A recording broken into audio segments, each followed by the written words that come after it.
pretty good. What's that? That's his iPad, right? No. Oh, was that the board? Oh. Yeah, they're playing over there. Oh, I thought that, I was going to say, wow.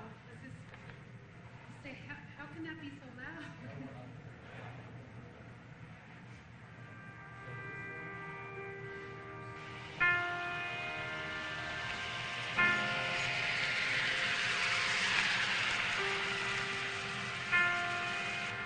I'm going to drop you off here because I need to go home and take care of the kids. Be careful when you cross the train tracks. Okay. Bye. Goodbye.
Good evening, and welcome to the Riverside Unified School District's Board of Education regular meeting for November 3rd. Tonight, we just returned from our closed session, and we took one action of hiring we did one hire for our senior programs evaluator, and that's Dr. Crystal Howard Johnson, and she's not here yet, and hopefully by the time we get to our assistant superintendent's report, she will be here, so we can introduce her. But that is the only action we took.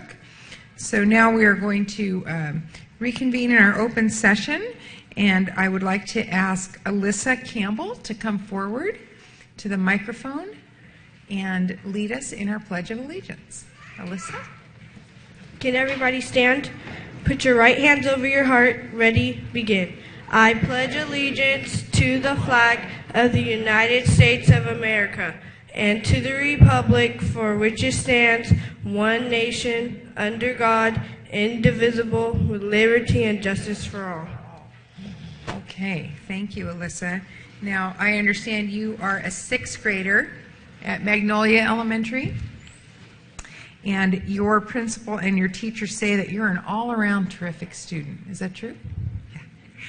You have maintained high academic achievement at school in spite of some challenging situations that you've had. She's also a member of Advanced Band.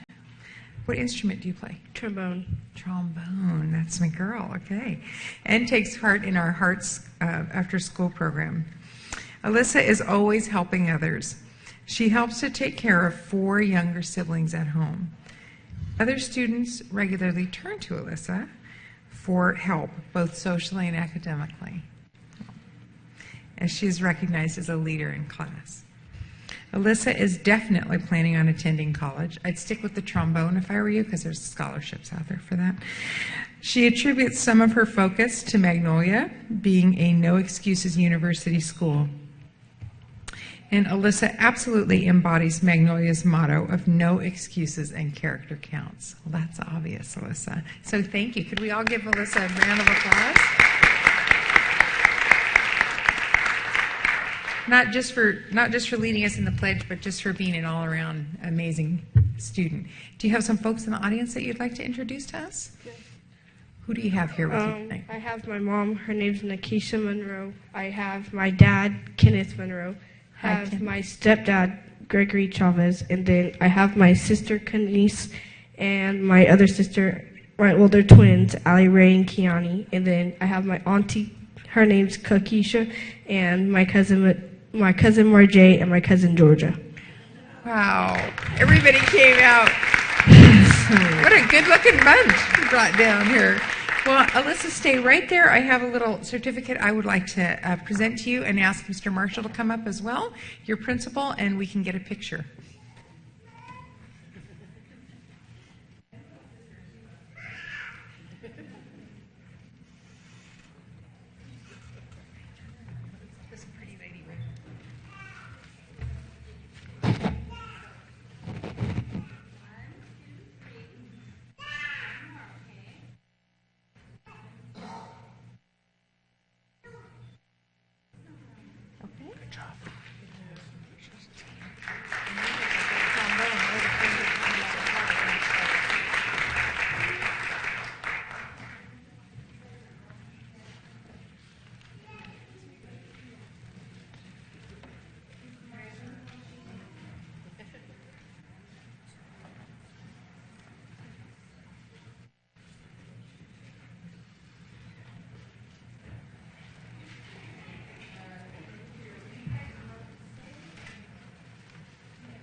For those of you that don't know, those are twins.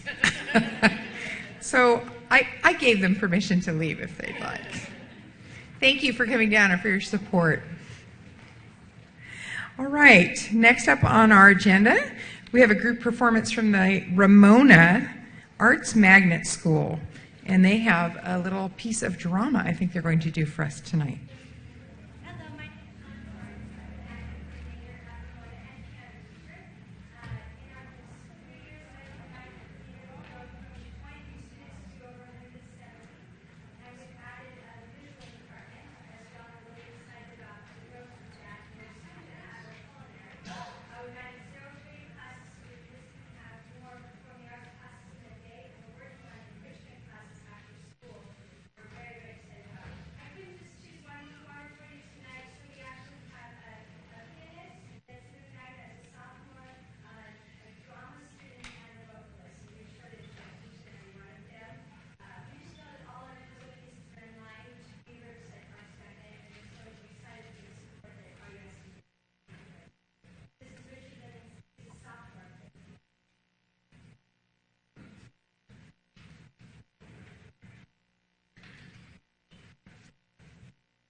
Who knew we were going to have a variety show tonight at the board meeting? That was awesome. That's wonderful.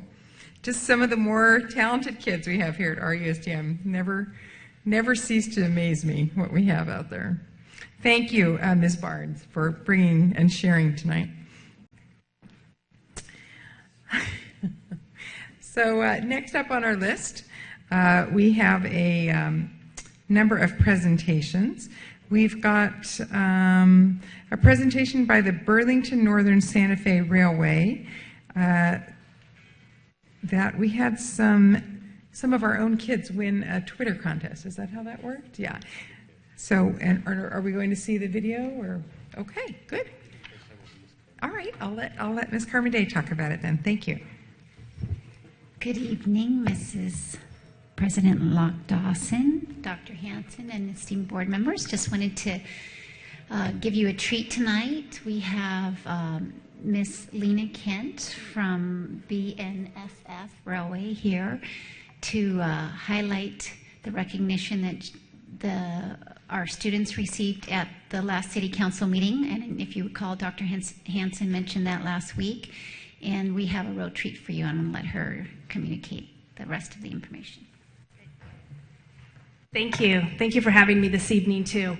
I work for BNSF Railway. I'm the Director of Public Affairs. BNSF Railway is one of the largest railroads in the entire country. We operate in 28 states and 2 Canadian provinces. We run about 80 to 90 trains a day through the city of Riverside.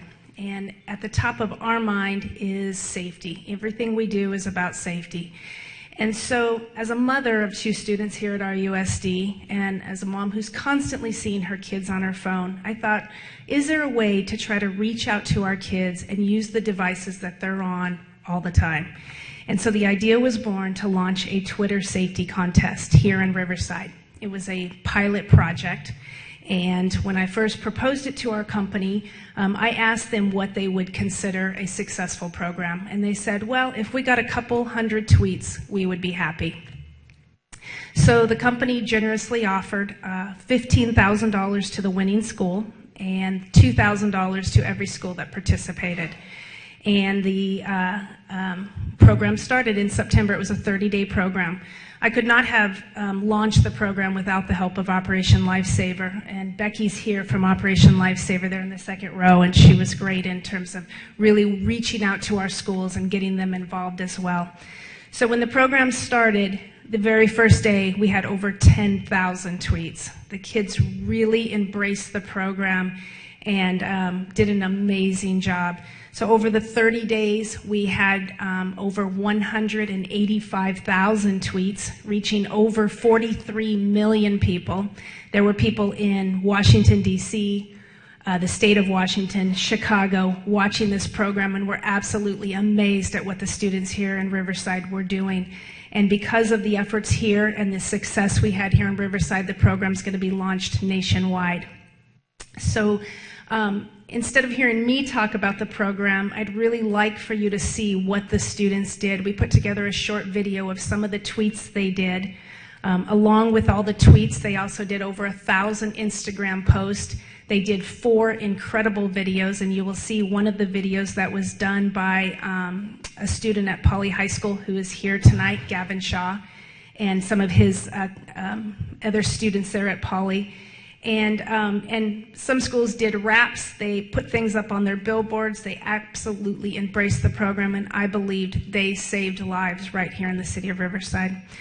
Before we start the video, I'd also just like to acknowledge Dr. Hanson, all of his support, and all of the support of the administration, the teachers, the principals at all of the schools. I see Mr. Hanson from King High Schools here tonight too.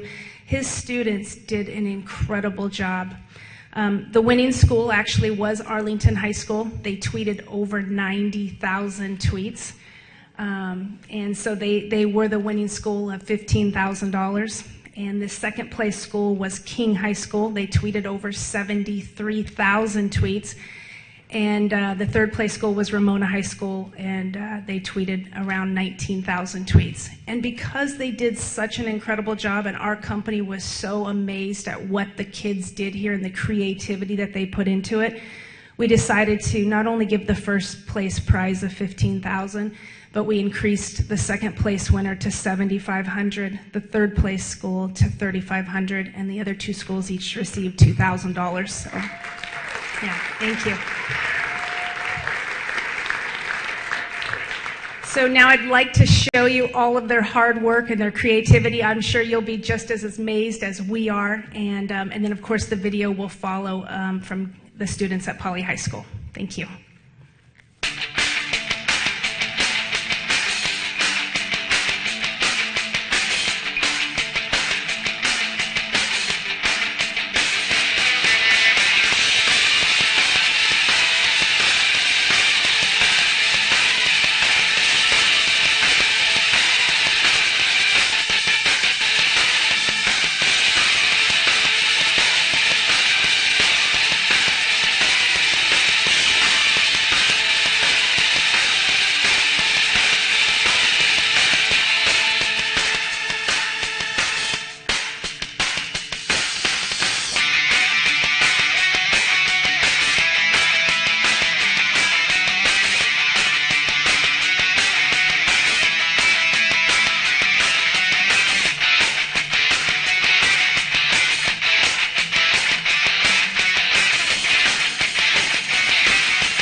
I'm going to drop you off here because I need to go home and take care of the kids. Be careful when you cross the train tracks. Okay. Bye. Goodbye.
Did we say we had the young man who made made the video in the audience? There he is. Nice.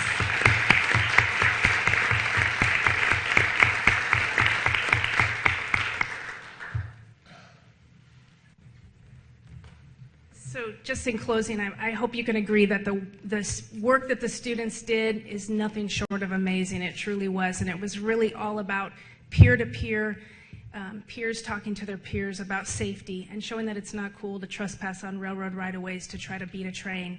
And so thank you for allowing us to come into the district and launch this program and use it as a pilot project. And I know that the work that they did undoubtedly will save lives here in Riverside. So thank you. Thank you.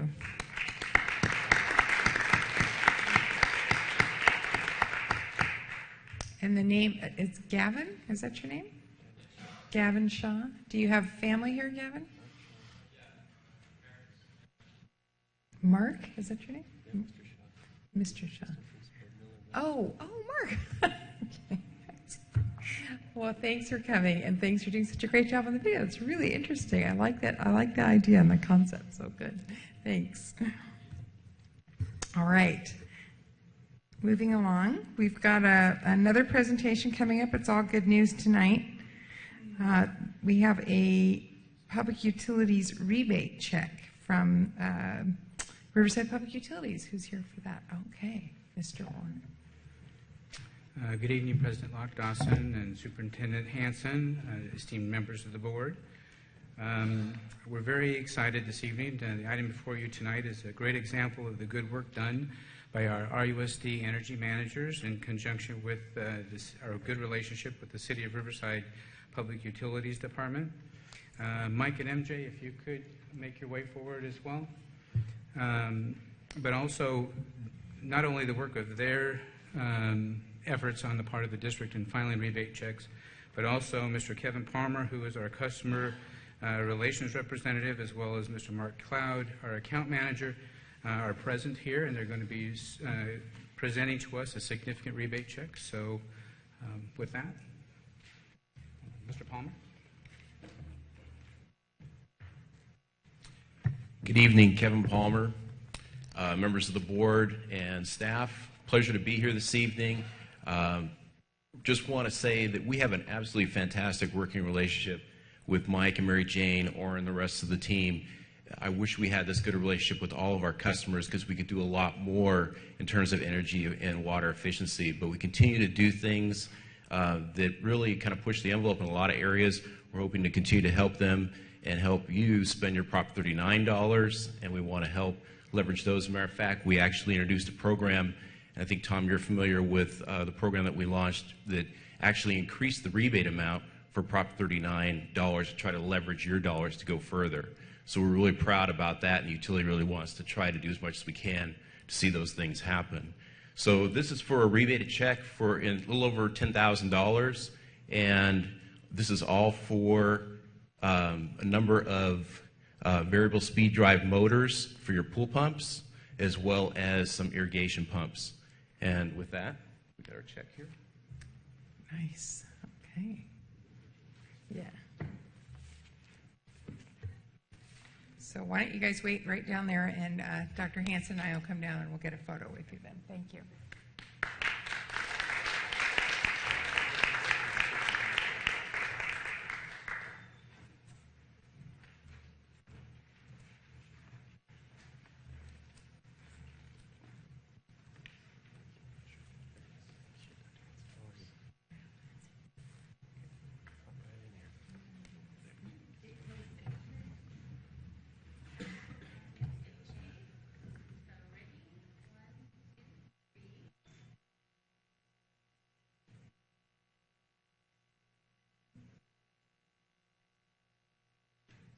Thank you very much. I hope you good.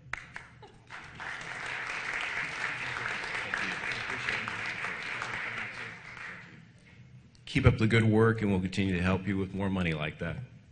Thank you. All right.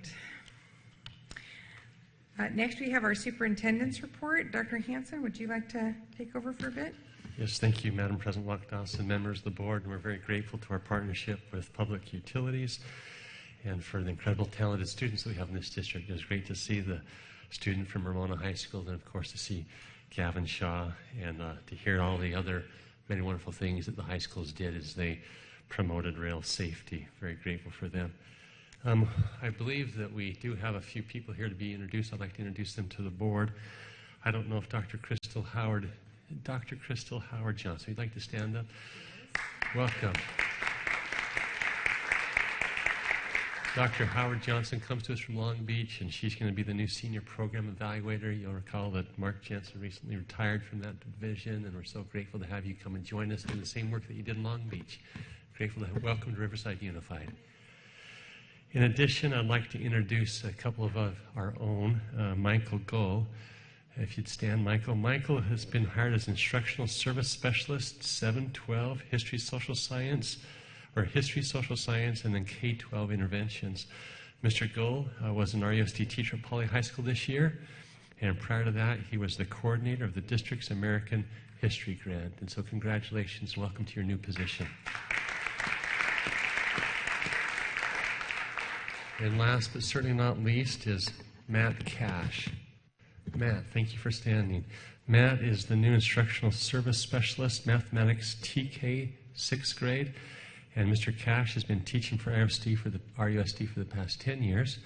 He has most recently held the position of Project Director for the Pythagoras Program Grant, where his primary responsibility was to provide presentations and manage various clients' needs related to the project for the city, the state, and the federal mandates. He was also a Common Core ambassador, teacher in the UCR Extension Program, and leader for online learning formats. Congratulations, Matt, to you, and welcome to your new position.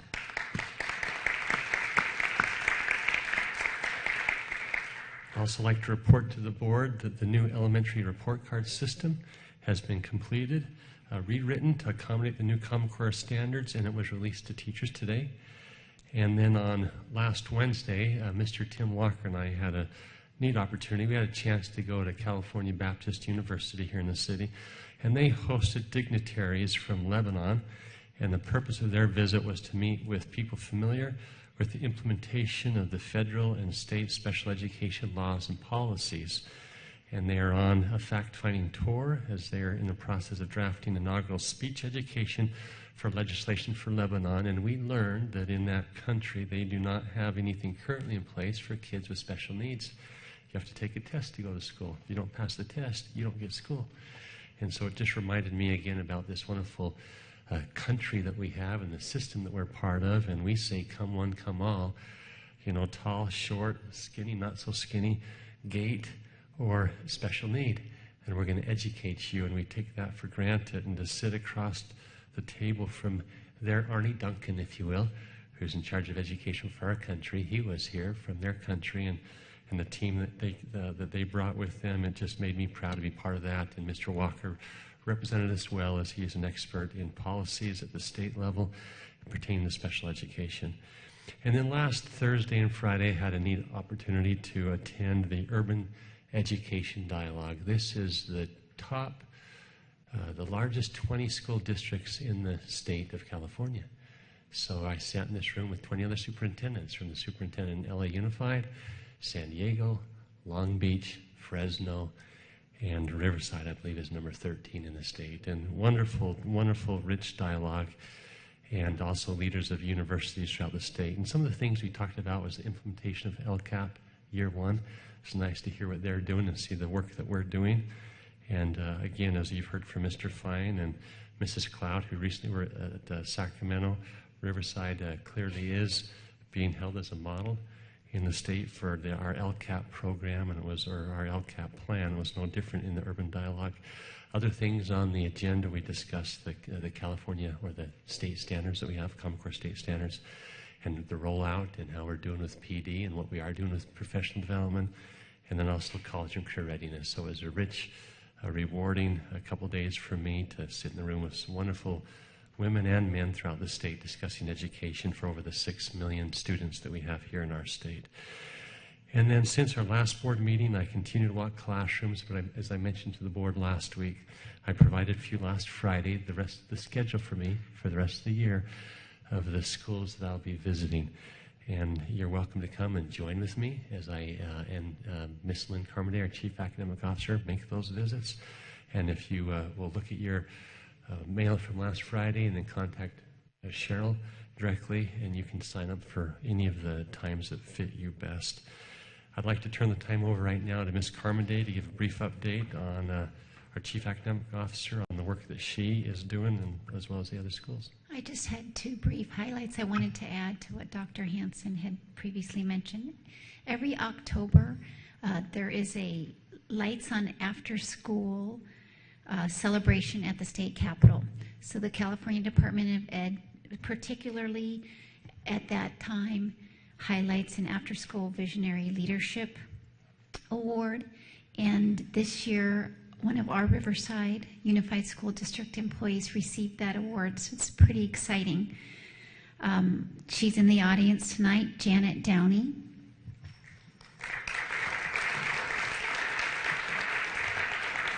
And this is an individual who the state feels has demonstrated leadership, innovation, compassion, creativity, resourcefulness, and a dedication to operating stellar after-school programs like we have here in Riverside. So congratulations. Also, I just wanted to highlight that I think every year, we do highlight Red Ribbon Week at the end of October, and we did that, finished up last week, and as a district, we provide materials and the wristbands that are very popular with our students to all the students. So I wanted to highlight that, and that is it for this evening. Thank you. Thank you, Mrs. Carmody. And that concludes my report. Thank you, Dr. Hansen. Thank you, Ms. Carmody. And congratulations. That's a pretty huge honor. Wow. That's terrific. Next up, we've got our reports by our high school representatives. We do this every board meeting. Tonight, first up is Raisha Patel. Hi, Raisha. Come on down from Martin Luther High School.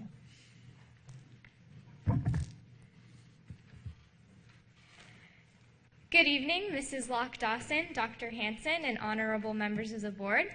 I wanted to start off today by informing you of King High School's athletic achievements so far this year. We're proud of all of our sports.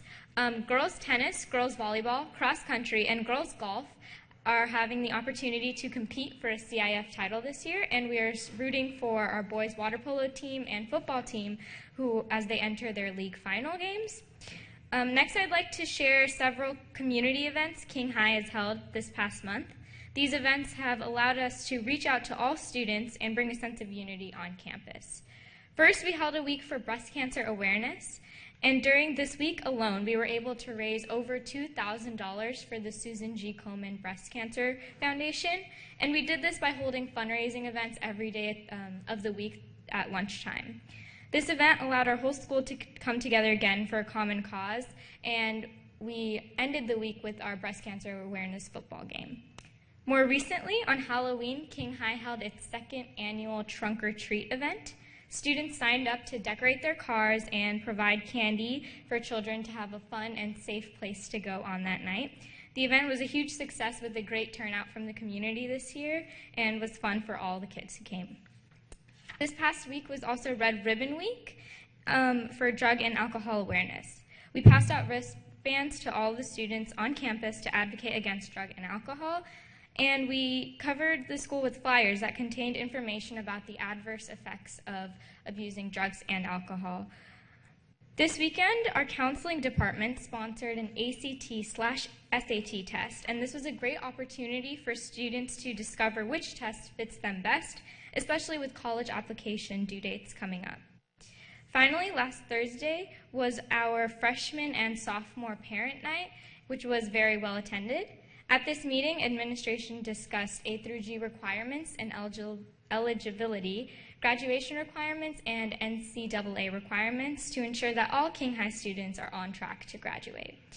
As you can see, this month has been all about giving back to our community and students at King High, and it's great to be King.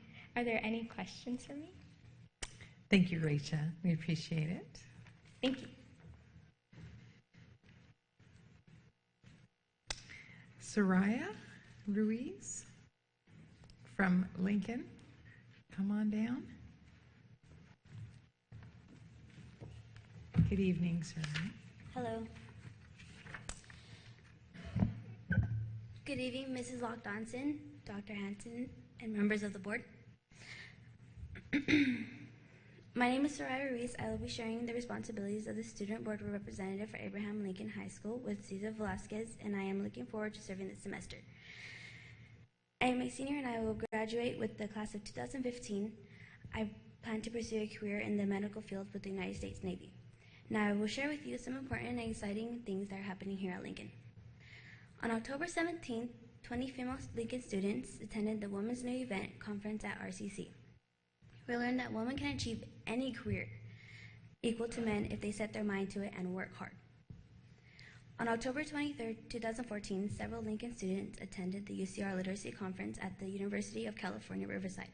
The conference goal was to focus on teaching students the importance of managing their money through budgeting, investing, and making comprehensive money decisions. The students had an opportunity to observe the Economic Forecast Conference for Riverside County. During this session, Lincoln students received information about the growing economy in Riverside and how it impacts job growth, economic growth, and how all economies worldwide are connected. Red Ribbon Week at Lincoln was celebrated in a special way on Friday, October 24th. Brent Scarpel, a successful casting director for film, was our guest speaker. He spoke about his own personal experience with drugs, with alcohol, and effects it had on his life. Unfortunately, he lost his family because of the substance abuse. Mr. Scarpel's speech was very interesting and inspiring. My peers and I learned a lot about how substance abuse harms the person using but harms their family even more. Last year, our soccer team won the Continuation School League Championship, and we're excited about the district agreeing to support us in bringing sports back to Lincoln. Lincoln is having the 15th annual Holiday Food and Toy Drive, and we are very proud of the tradition that supports families in our community. Last year, we gave food to over 80 families and gave over 200 toys to children. What makes our food drive special is that you have two ways to give: adopt a family or simply donate an item listed on the flyer that I have given you guys. Friday Night Live is sponsoring a Six Flags Magic Mountain field trip on November 8th. This is a great peer-building opportunity. Mr. Chagoya will be chaperoning this event. Finally, many Lincoln students attended the TEDx Riverside district-wide field trip, and we are motivated by the inspirational talk shared. We have a big thank you to present to the district to express our appreciation for this opportunity. Once again, thank you for this opportunity to share this news with you. This concludes my report. Is there any questions for me? Thank you. I want to see the can we Yes. hold that up? Oh, that is a big card. It says, thank you, RUSD and TEDx, Riverside Lincoln Panthers. And look at all the signatures. How nice. Oh, that's very nice. I'm going to send this around so everybody can see it. I'll send it that way. Thank you. And welcome. I think that's the first time we've had you come speak to us, right? Cool. All right. Kira from Arlington High School. Thank you for your patience tonight, all of you, too. I know it's kind of a long one. Good evening, Kira. Good evening, Mrs. Lock-Dawson, Dr. Hanson, and members of the board. I'd like to start by saying that October was a very busy month for everyone. It seemed like it was just one thing after another. I would like to highlight the fact that our band and color guard have been taking first place in sweepstakes in almost everything that they do. They have been doing absolutely amazing this year, and they're really outdoing themselves this year. Everybody's very excited for them. I'd also like to highlight that girls tennis, boys water polo, and Carla Abad for cross country are going to CIF this year.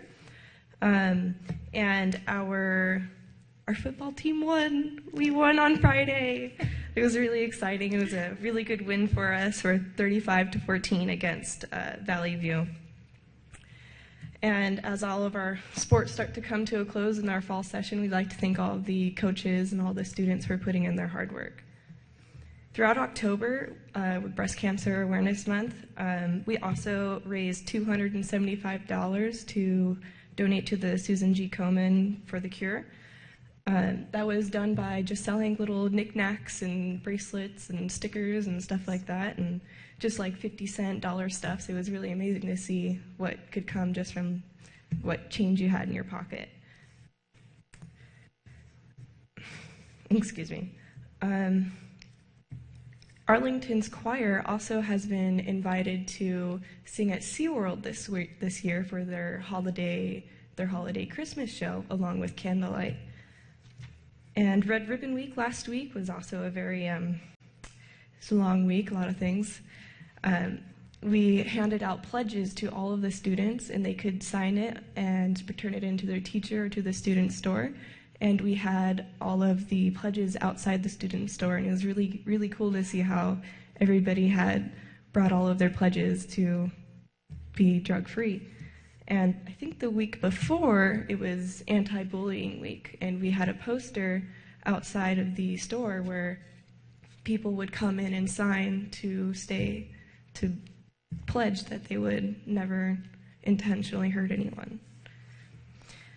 On Halloween, we had our first annual Halloween carnival at the game from 5 to 7 before our football game. It was really, really fun, and we had a lot of the younger elementary schools were invited to come. Our Lion Den's theater program performed The Mad Tales of Edgar Allan Poe and You this past Thursday, Friday, and Saturday. What was really cool about the show is that after every showing, they would have a karaoke session, which they called Scarioke. And it would staff and teachers and anybody that wanted to come could come and do karaoke. Scarioke. And spooky. The last thing I would like to thank is Dr. Hansen for coming and visiting us this past month, and we really hope that you enjoyed your stay with us. Thank you. Are there any questions? Thank you, Kara. Oh, that was great. Wonderful. And now I learned a new term tonight, scarioke, so I'm going to use that with your permission. Appreciate it. Well, you know the drill, girls. You're welcome to stay, or you can leave. We won't be offended. So thank you for your patience this evening. All right, next up we've got a couple of, we've got our public input. Public input, as we have identified on our board agenda, is for items that are not on the agenda. So things that have not been agendized to discuss later on. We take public input on from individuals or members of the public. And I did receive 2 cards tonight from a couple of parents who would like to speak on the Riverside Unified School District Special Ed Booster Club. And do I understand that you would like to come share your time? Is that correct? And have your both together? Okay, so let's have Rose Gerhards. Did I pronounce that correctly? Rose Gerhards and Candy Garrett? Kathy Garrett, sorry. And I know that's Holly Comer coming up in the rear there. I don't have a card for you, Mrs. Comer. But we need her. That's okay. You do have matching shirts, though, so I can't get you confused. All right, so just a reminder, you have, I guess, altogether, 9 minutes, because there's 3 of you there. So. We're going to be brief. Okay. But good evening, President Locke Dawson, Dr. Hansen, and fellow board members. I thank you for the opportunity to be here tonight to introduce our organization. I'm Kathy Garrett. Rose Gerhards is our treasurer. Holly Comer is our vice president. We are part of the RUSD Special Education Booster Club board here being represented. We are a parent group, support group designed with the passion to provide an environment to enhance and promote the life skills curriculum for our students through social awareness, growth, and acceptance. Our Booster Club was formed in March 2014 to represent all 5 high schools and project team within Riverside Unified School District. Our goal is to organize, host, and fund a social activity during the school year that will bring both the special ed community and the general ed community together for an event that is typical for students of the high school age. We have chosen to do this by providing a dance setting similar to a general ed prom or a homecoming dance where special ed kids can dance eat, enjoy entertainment, and most importantly, interact with general ed mentor peers and feel included. We plan to have our spring dance for this school year the first or second Friday of March, and we are looking into the Marriott and a few other venues in an effort to create a fun yet special environment for our Rock of Ages themed gathering. It is a very magical evening as you watch the joining of these very different yet very much the same students come together. Once we have our date set, I hope that you will plan to be there because it's quite an amazing evening. As well as the above-mentioned dance, we have the desire and plan to come up beside and support existing activities such as the Holiday Dance, which is hosted by the Adapted PE Department, and Super Bowl Day, hosted by Poly High School. We are very unique in that our goal is to represent and support approximately 160 students. However, they are spread out over 6 campuses with 22 teachers and numerous aides. Reaching out to communicate and get everyone on board is a challenge. And currently we have a board of 5 people with a dozen parents who have shown interest in participating at some capacity. We are small but hope to grow and expand our mission in time. In the expectation of growth and longevity for our Booster Club, we have applied for and been recognized as a 501(c) nonprofit organization. So our hope tonight is to let you know we're here and what we're all about, to hopefully have you as a board show support to our unique Booster Club and kids by your suggestions, connections, support, and wisdom of what our special ed kids need. And before I wrap it up, I also want to thank and acknowledge Connie Wallen, who is our go-to administrator, who sat with us and helped us write bylaws and gave us quite a bit of her time and her support in our endeavor here. So again, thank you for your time and support, and we appreciate it. Oh yeah, she's not going to talk. We just wanted to make sure that we covered and was able to say everything in our 3 minutes, so we kind of cheated. Well, and I know, having attended the special ed, well, I don't know what we called it. It was a prom, I think. Yeah, it was the prom. Mm-hmm. That was one of the most wonderful events I've ever attended. Right. I just loved it, and that was, I think, the first year we had it was 5 years ago. Ramona High School initiated it, and it went from Ramona to King High School, who hosted. Poly hosted, and then it went back to Ramona. Yeah. And then year 5, which was last year, we as a parent group decided that we, our main thing was we didn't want to see it die. And we knew as a parent group being involved, hopefully we could build it into something more and have it continue within the district and be there for our kids. And this formalizes your fundraising efforts for to support it too as well. Good. So. Okay. All righty. Any questions? Mr. Hunt, and I think we have a couple of questions. I can't see up here, so please just wave your hand. Well, it says number 1 on my. Yeah, I don't have anything on mine, so. Oh. Well, I just wanted to make sure you have our contact information, right?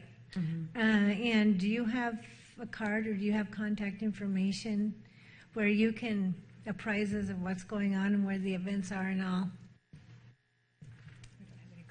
No. Oh, do we have a card? Yeah, do you? Oh, we don't. I have letterhead.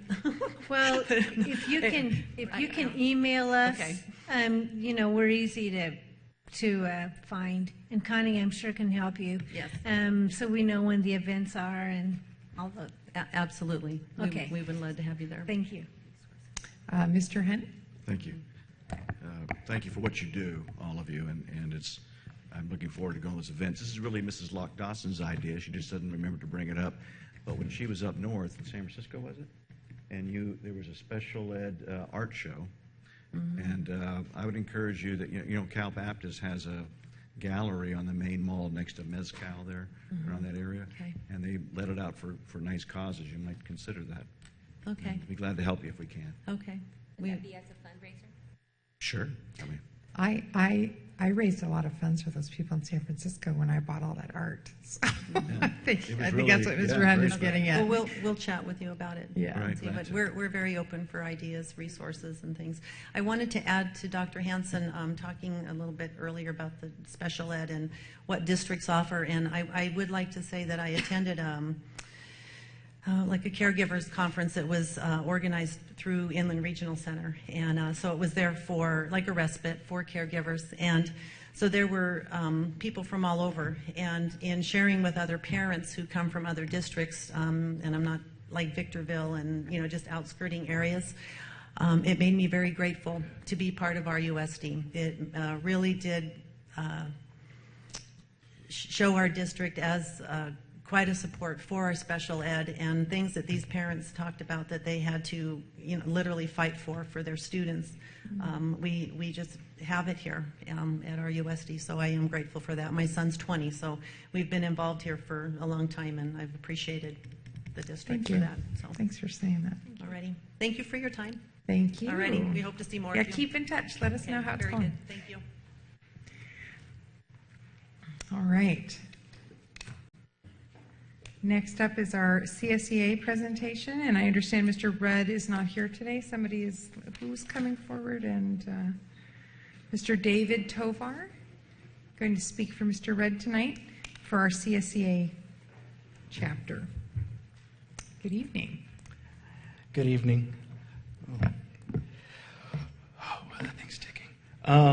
Good evening, President Locke Dawson, Superintendent Hanson, and members of the board.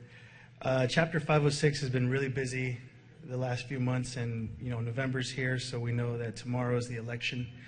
And being that I'm in political action, I know that it's very important that we educate our members, you know, how politics affect us in many ways. And by being in political action, I went through 8 different phone bankings to help call the members throughout the state of California to vote for school-friendly candidates for issues and numerous issues.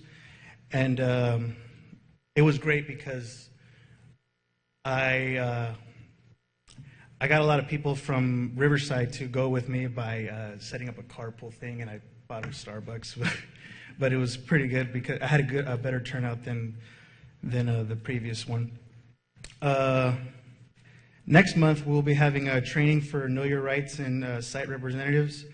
It's really good that we have these things because it really helps our members understand that, you know, they understand their contract inside and out and how the union benefits them, because I understand one of the things is sometimes classified members just don't understand the rights they have, and it's really good that, you know, they go to these trainings because, you know, I always take something away from it every time I go to them. Also, next week is Veterans Day, and our amazing chapter public relations officer, Mr. Bernie Holt, has acknowledged all our members who have served in the armed forces in our chapter newsletter, which he puts out every month, and it's amazing. And it's really amazing because Mr. Bernie Holt also was chosen to have a post in the CSA State Magazine Focus, which is pretty big. And he talks about why his opinion on why Veterans Day is so important. And I completely agree with it because we should all really thank those brave men and women who serve our country every day because, you know, we talk about freedom, but one of the things people don't really see is that in some countries, not everyone has the right to an opportunity to an education. And I'm very grateful for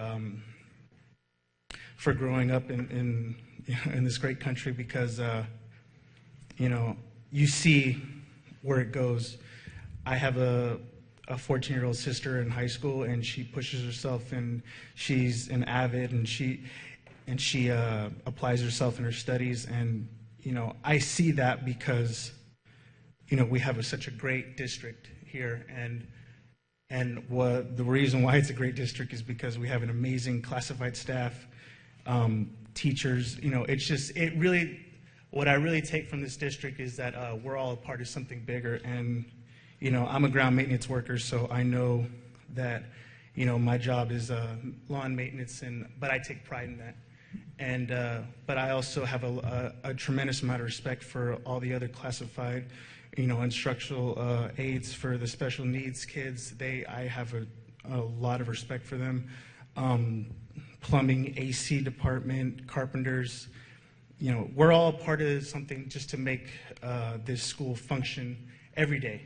And I know that we really do make a difference.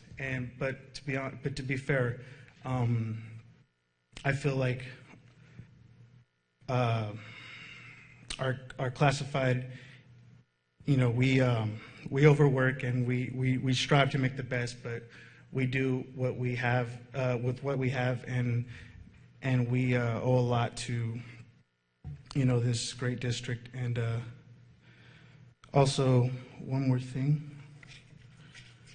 No, I'm good. All right. Was there any questions? Yeah. I think that's great. Thank you for coming down. We appreciate it.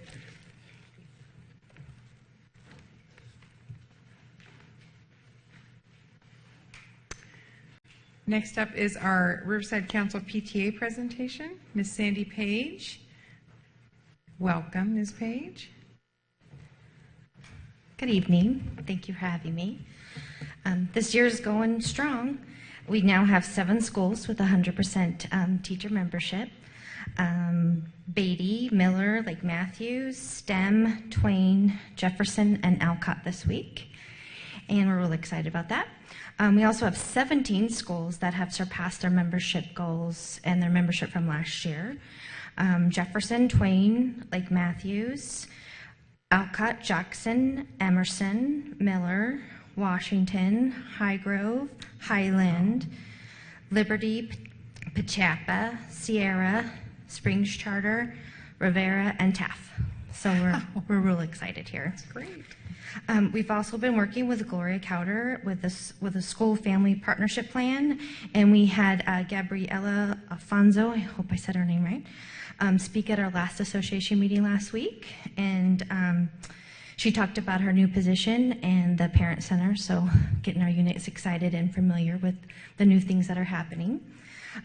Last Tuesday, Monroe had over a dozen parents graduate from their School Smarts Academy, so that was really exciting. We also, at the last meeting, had Aurora Sanchez come and speak from the Community Advisory Committee. I always say that wrong. And she came to our association meeting and explained what they do and what they offer to our units. A lot of our presidents didn't know anything about that, so it was fun to get to know what they do. Also, this time of year, we're doing our business. We have insurance due, our audits are due, our taxes are due, so we're working all hard on that. We also celebrated Red Ribbon Week. Most of our units helped with the theme. I got to see all those little Facebook pictures from all the different PTA units, and I think Crazy Hair Day is my favorite with all the kids dressed up, so it's really cute. Our reflections entries are coming up. They're due November 19th. That's our next meeting. And then National Parent Involvement Day is November 20th. We're, don't know exactly what we're doing yet, but we're celebrating that day. We're trying to do a whole week. And then several things that our units are doing around town, I call it. Earhart hosted a book fair, and they raised over $3,000 for books in their school library. King's first annual color run was a big success. They raised about $2,000, and everybody seemed to love to get color all over them. It was fun. STEM hosted a market day where the students made and sold their own crafts. They did that themselves. And then they also had food from different cultures to sell. And Miller is hosting their annual Fams Care Walk. That's November 15th. And this year, part of the proceeds are going to Make-A-Wish Foundation and to help out our own Riverside student for Make-A-Wish.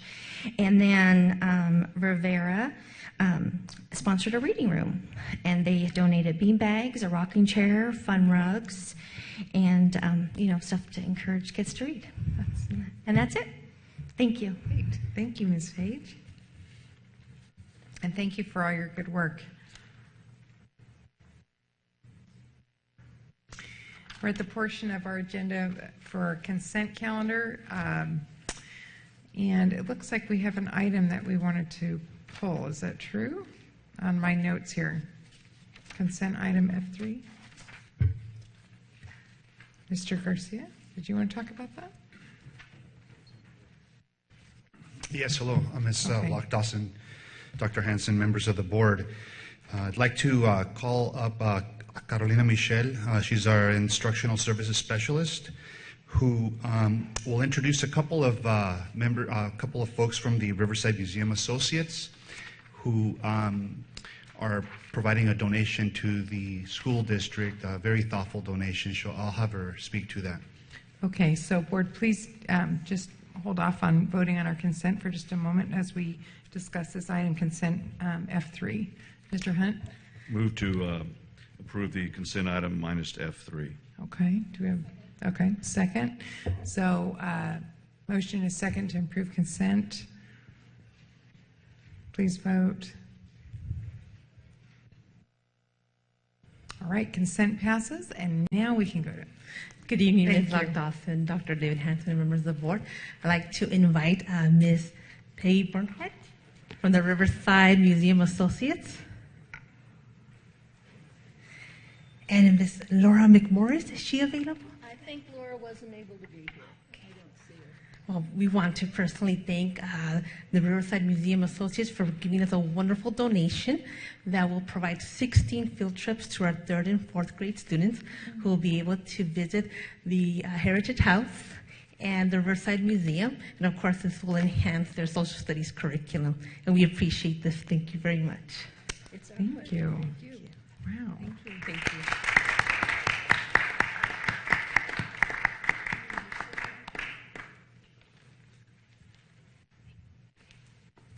Appreciate that. Move for approval of item F3. Second. All right, we have a motion and a second. Okay, please vote. Thank you. We are more than happy to accept those field trips. So thank you very much. Can I just add and thank, I noticed in here, there were a lot of generous donations from individuals to our programs, and that's terrific. Yeah, we do appreciate it. All right, moving on to the next section of our agenda. Item G1 is a discussion of our policy number 9110. This is our bylaws of the board. This is back to us after a first reading, and this is another first reading because it's substantially different than the first reading. Mr. Fine. Thank you. Good evening, Mrs. Locke Dawson, Dr. Hanson, and members of the board.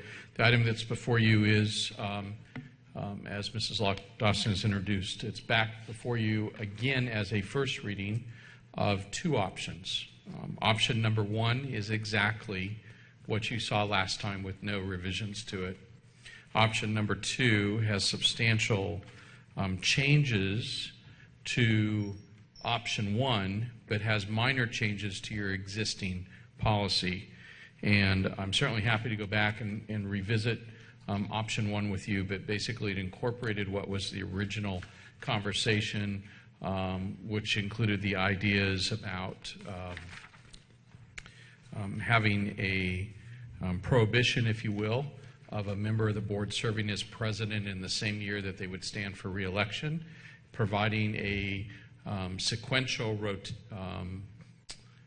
rotation through the chairs of the officers, a president, vice president, and clerk, and then in essence providing for some exception to that should there need to be an exception of that rotation. Option two does not address the rotation at all, only addresses the first item, which is the prohibition of serving as president in a year that you stand for re-election. Also, at our last board meeting, you gave me input with regard to what would amount to really an option three, which was to look at the rotation, but to do so by trustee areas. And I ran a number of scenarios that looked at trustee area, but in every cycle, you would have an exception. So instead of bringing you that as a viable option, kind of decided if you're going to have an exception, in essence, at least once every 5 years, that probably wasn't, you didn't want to set yourself up for an automatic exception type of thing. And so that really narrowed us down to what we talked about last time, which is represented by option one, and a much more narrow look without regard to the rotation, but with a focus on that one provision of the president and the standing for re-election. And that's what's represented in option 2. Be happy to answer any questions you may have. Tonight is again a first reading, so no action. Really is an opportunity for you to discuss among yourselves your desires. Thank you, Mr. Fine. I'll turn it back over to the board for anybody that might have questions or comments. Mrs. Cloud? Well, I just have a comment. First of all, thank you for listening to us and trying to solve the problems. I personally much prefer option 2. It gives us some options, and it's a very clean policy. So that's just my thought. All right, Mr. Lee?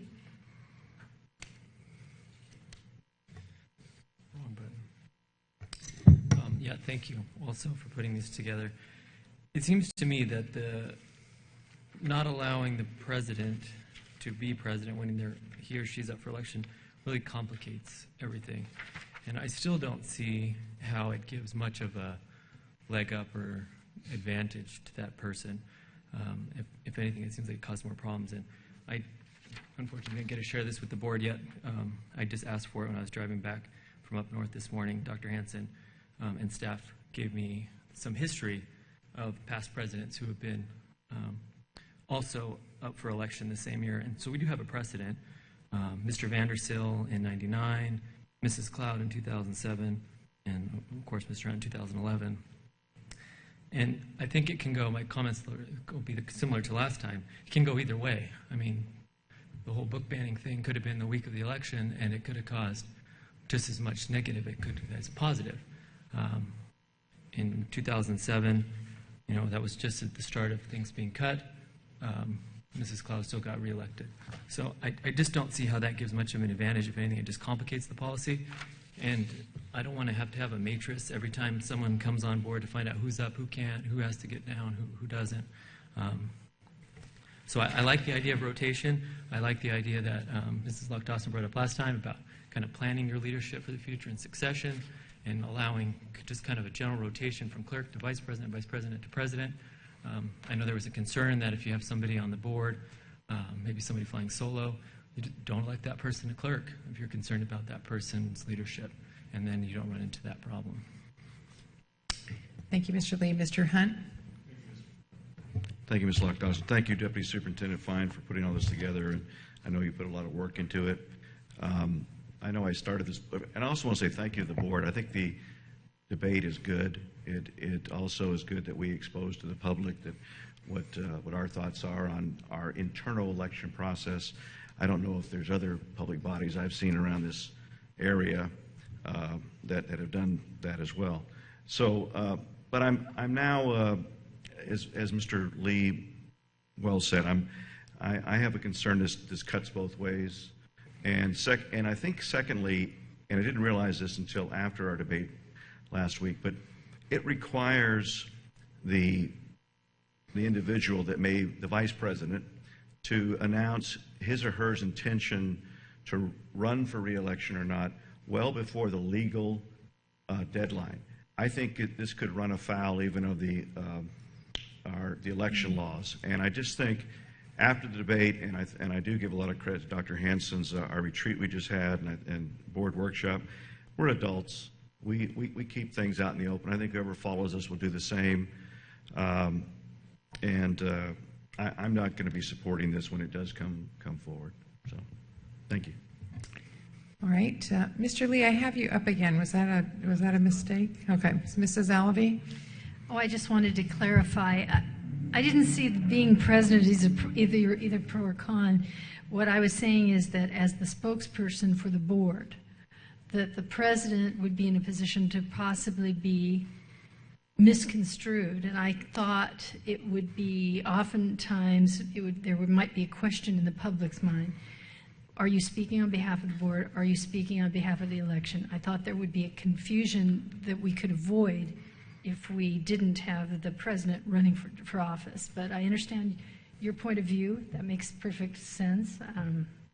Personally, I think we ought to leave it the way it is and not change it. After all that. for all that. Mrs. Cloud. Actually, my preference is just to leave it the way it is. But, I'm okay with not running while you're president, but I just think that it's better to leave the board some options about who's the officers are going to be. Okay, so I want to clarify that then. That's in the second option where there's no rotation presented, right? Is that the second option, or you did have a rotation presented? I don't think that's an option. That what I just Yeah, think I heard from Mrs. Alvey and Mrs. Cloud is actually not one of the options. That would just be leave it as it is. leave everything as an existing policy. Okay, but initially Mrs. Cloud had voiced support for option 2. Are you withdrawing that support and you're saying Well, I'll preferred? withdraw that. That was my preference, actually, is just leave it as it is. Okay. But if the rest of the board chooses these two options, that would be my preference. So. Okay. Because what I'm hearing from both sides is that the presidency thing during an election year is a priority for some, the rotation is a priority for some, and I don't know, excuse me, where that vote's going to land if we come back and revise the policy, but it sounds like everybody's kind of okay with just leaving it as it is. So I'm not even sure we need to have that come back as an action item. We just wanted to see you run in a few circles, Mr. Fine, that's all. So, but we appreciate your hard work. As always, you did it with good humor and diligence, so we very much appreciate that. No problem. And thank you, board, for weighing in and being honest and allowing us to make those decisions. Okay, next up, item G2 is this is back up, Mr. Garcia. This is revisiting our board policy 616112, the selection, adoption, and reconsideration of learning and library resources. And my understanding of this is a discussion item. This is also a first reading. Correct. Yes, and good evening again. So as per your request to analyze and revise our district's board policy regarding the reconsideration of library resources, a group of 8 members were convened as a policy review committee and met on 3 different occasions this past month in the last couple of weeks. I'd like to point out who they are, and I think some of them are here this evening. I'd like to acknowledge them. If they could please stand and remain standing. We had a parent, Sandy Page, our PTA president. We also had our Arlington High School librarian, Christine Allen. We had a secondary teacher from Poly, also former Millard middle school teacher, Anisha Camacho. Mr. Wilson Cuellar, who is elementary principal over at Rivera Elementary School. Ms. Kim Coons-Leonard, instructional services specialist. Mr. Brad Shear, elementary education director. Ms. Cheryl Simmons, secondary ed director, now principal of Miller Middle School, and myself. And so I'd like to thank them for their service this last several weeks.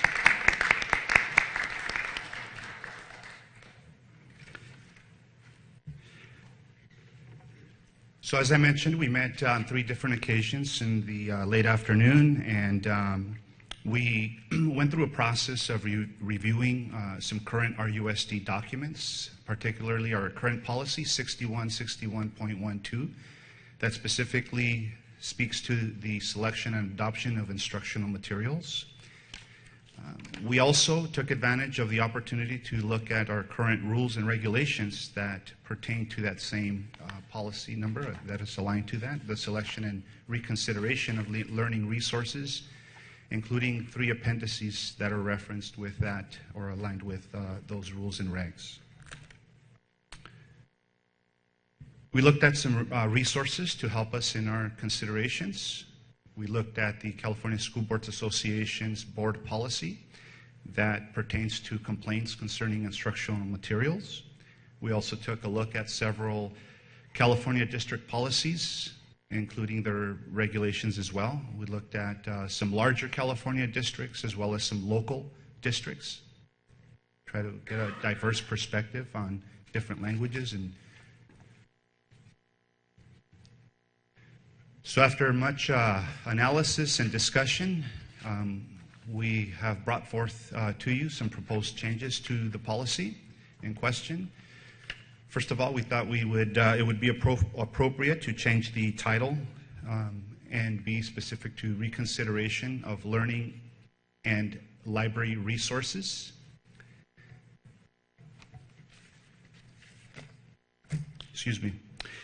That it should read instruction, selection, adoption, and reconsideration of learning and library resources.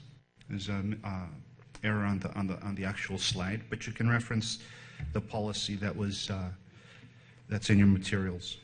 We added the purpose and position to be in line with the revised policy changes that were requested by the board previously, and so as we're updating policies, we are trying to maintain the new format that's been requested. And then thirdly, we added language under item number 2 of the policy to indicate that the Board of Education reserves the right to approve or disapprove recommendations of the appropriateness of library and other instructional media resources.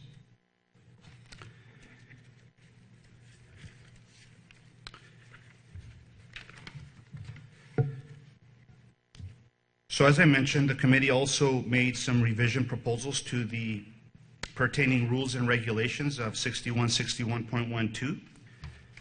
They were shared with you in last week's board mailout, and they reflect some changes in the language that are aligned to the proposed policy language changes before you today. So briefly,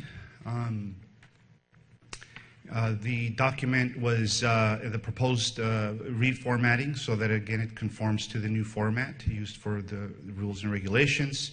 There was some removal of or revision in some cases of obsolete language that no longer pertains.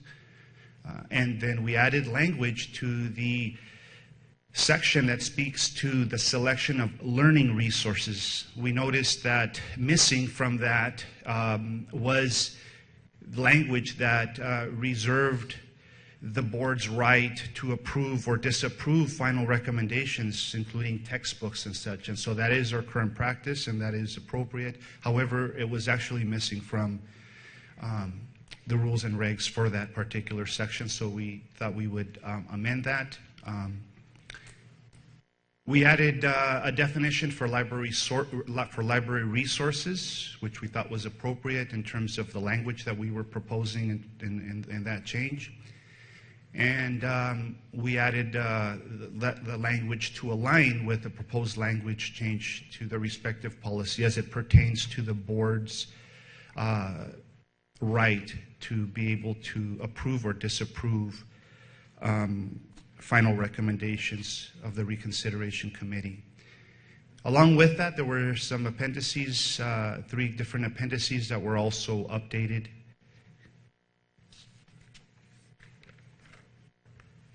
And I'll take any questions at this time. Okay, Mr. Garcia. Mrs. Alavi. Well, I don't exactly have questions. I was just going to state my my desire to approve this policy. I do believe that the board needs to reserve the right to review the committee's work. In the last situation that has occurred, there were a lot of assumptions made by the committee that we never got to address as a board. In rereading the committee's evaluation of what happened, I had a lot of questions. I had a lot of concerns about the way things were handled and the assumptions that they made about the material. But I never got to address that. I never got to ask them that before that decision was made. This particular change to the policy addresses that concern, and I think that's very important. It is important that we have a dialogue at least about how people come to the decisions that they come to. I like the idea of having a committee give us advice because I think these are experts in their field, but I do believe that when it comes right down to it, that we were elected to make the decision and that we should take that responsibility upon ourselves, and that we should not give that elected responsibility to a committee. So I'm just stating that I am in favor of making these changes to the policy. Okay, that's duly noted. Since this isn't an action item tonight, I think Mr. Garcia is taking notes there, and when it comes back to us, his policy will reflect your comments. Mr. Lee? Yeah, I agree with Kathy. I think this, or Mrs. Alavi, this is a step in the right direction. Ultimately, the responsibility should lie within the board, and this policy allows for that. I do have a question in the comment. My comment is, on the revision down at the bottom, the Board of Education reserves the right to approve or disapprove. It was somewhat explained to me on why that wording was chosen, but I still have some questions regarding why that is added. Are you looking at the policy, Mr. Lee? Yes, at the bottom, under 2, the last line. 68. 68 at the bottom. All right. So the one in red, in our copy that says the Board of Education reserves the right to approve or disapprove of recommendations of the appropriateness of library. And you're questioning why that language is chosen? Correct. It's my understanding that other committees that report to the board or staff recommendations after a policy is brought forth, that they merely give us their insight, provide a report, answer questions, and then the board either agrees or disagrees with staff or committee's recommendation. So, my opinion, I think this committee should act like all other committees, and it shouldn't be we reserve the right to choose or not choose whether to act or not act, depending on what book is popular or not popular. I think it should just be when a book goes before this new committee's name, if it's decided, if the decision is reversed, if the book is in our schools and now it's not, then that should be brought forth as a report and an action item to the board, and we either say yes or no. Because, like Mrs. Alavi said, it's our responsibility. It even says here in this position that, or in the purpose that's being added, that it's the board's responsibility. So that's my question on that, and then, or my comment. And my question is, on the position portion that's being added, it says school library media center collections to, or let me read the whole thing. The superintendent will delegate responsibility of selection of library and other media resources for school library media center collections to designated professional staff. Who are the designated professional staff?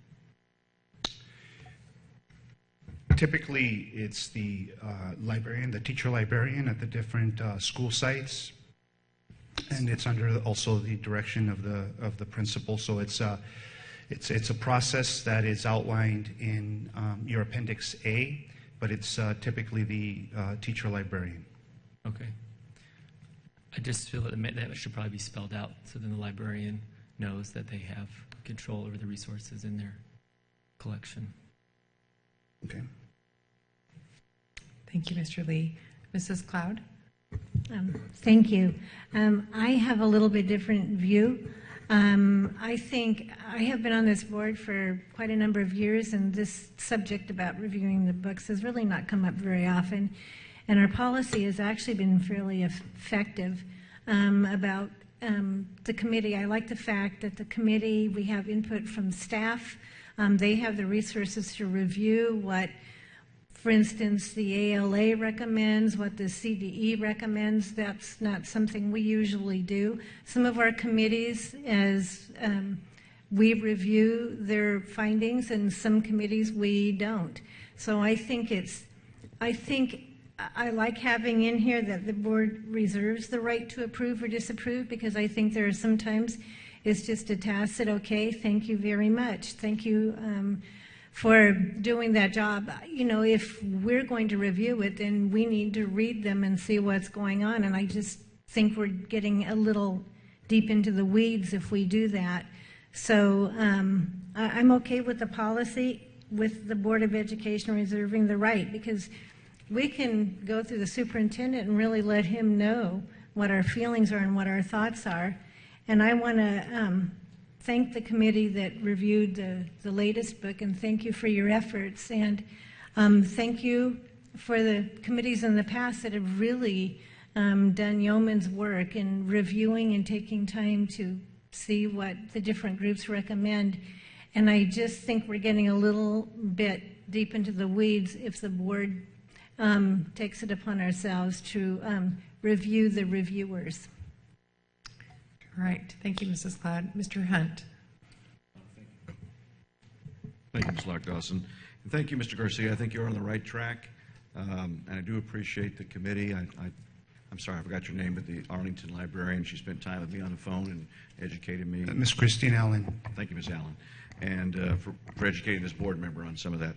Like Mrs. Allaby said, we weren't in the room, so in a way it's not, I'm not going to criticize what they did one way or the other, but I'm a little concerned about your reserves the right to approve or disapprove, and I think I mentioned, you might have heard it downstairs, but I think that it puts us in a position of violating the Brown Act, because there's no way for me to, as an individual board member, I can talk to Mrs. Cloud, but I can't talk to everybody else, so I have no idea if we want to have this come forward or not. So if you just, with the concurrence of my peers, I would like to see something in there where it goes to the superintendent, who is our employee and is the one that speaks to us, and through our president, and the one that can call us, and it's not a serial conversation. And not to belittle Mrs. Clouds, but I'm going to use her term, deep in the weeds.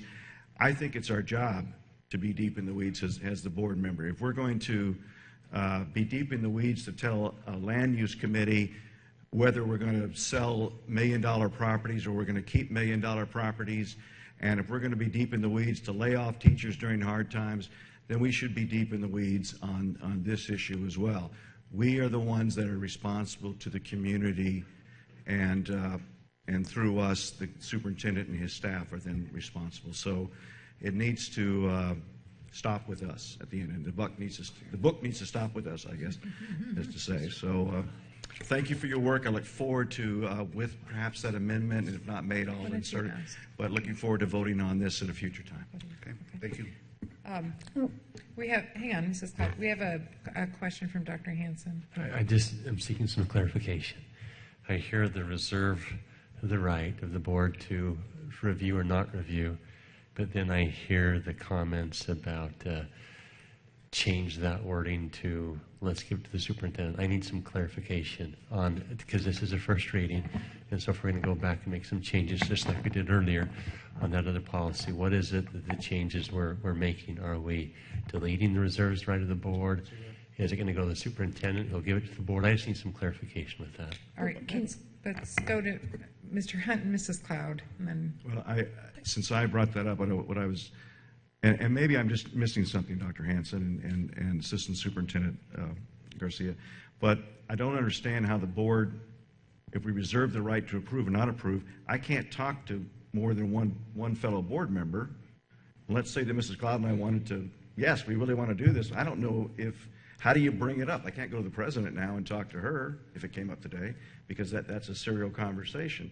You're the only one I can talk to that's talked to all my board members and can say there seems to be a general consensus not to bring it forward. There seems to be a general consensus to bring it forward. You're the only one I can do that with without violating the Brown Act, which I have no intention to do.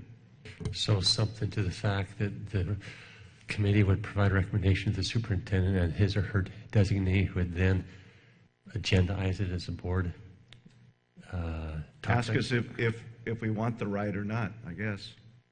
It's still hands. If I can interject, so the policy. Thank you. The policy lays out kind of the principles of something like this process, but when you go to the rules and regulations, that's where we specify some of the procedural steps that are aligned with that principle. An example could be, I guess, going back to Mr. Lee's suggestion about being specific about the teacher librarian. As I look back to the rules and regs, it's specific about who that professional staff is. So that's one of the reasons why we spent some time looking specifically at the rules and regulations, so that those could be spelled out in terms of the specific process that the reconsideration committee would take, the role of the superintendent,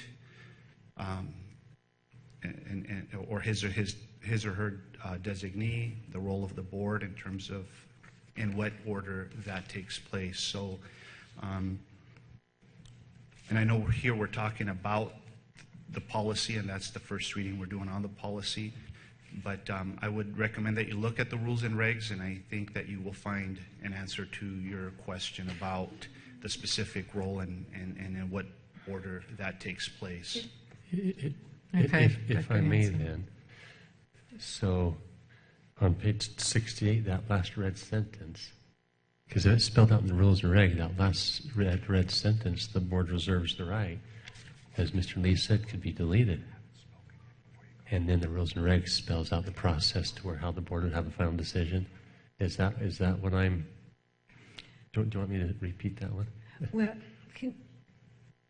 I have the rules and regs in front of me, and I was just going to affirm what Mr. Garcia said, is that the superintendent or his designee shall submit to the district reconsideration's recommendation to the Board of Education for final approval or disapproval. So it's actually clearer, not in the policy, which is just the general statement, as you said, but in the rules and regulations, it would be easy to tweak that to say, and for the board's, decision whether or not it's in the last bullet tweak point. what? To tweak the policy to reflect the rules and regs a little more closely, or the other way around?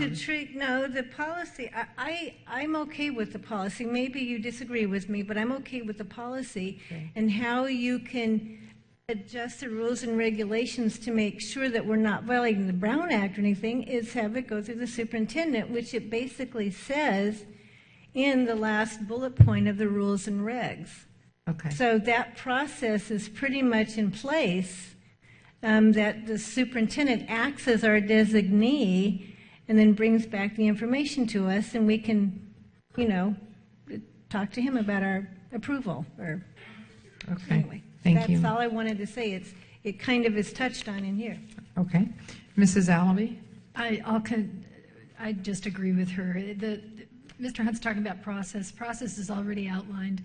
The question is really between Mr. Lee's point and our point, whether or not we agree that we must approve or disapprove on everything, or whether or not we reserve the right to choose between some things we see and some things we don't. That's the issue, not That's the a process. distinction, Well, yes. that was my point. Yeah. Hold on, okay. Yeah. That's the distinction that we're making between reserving the right and seeing everything come to us. If you have a committee that operates much like many of our other committees, 7-Eleven, that sort of thing, they bring us recommendations, they are advisory. This committee is actually imbued with authority as the policy is written, and then we reserve a right. So there is a distinction, and the board needs to decide whether it likes one or the other approaches. Okay, before we go to that, let me go back to Mr. Lee as a comment or question. I just want to clarify, again, it's not about process, or for me, because I think that can be sorted out. But I think it puts the authority with the committee, which I don't think is necessarily fair to the committee, because then this board or another board, not that we would do this, but maybe another board, if there was a sensitive book that either was allowed to stay on the shelf or not allowed to stay on the shelf, you could, well, I don't want to touch this one, let's just blame it on the committee and let it sit.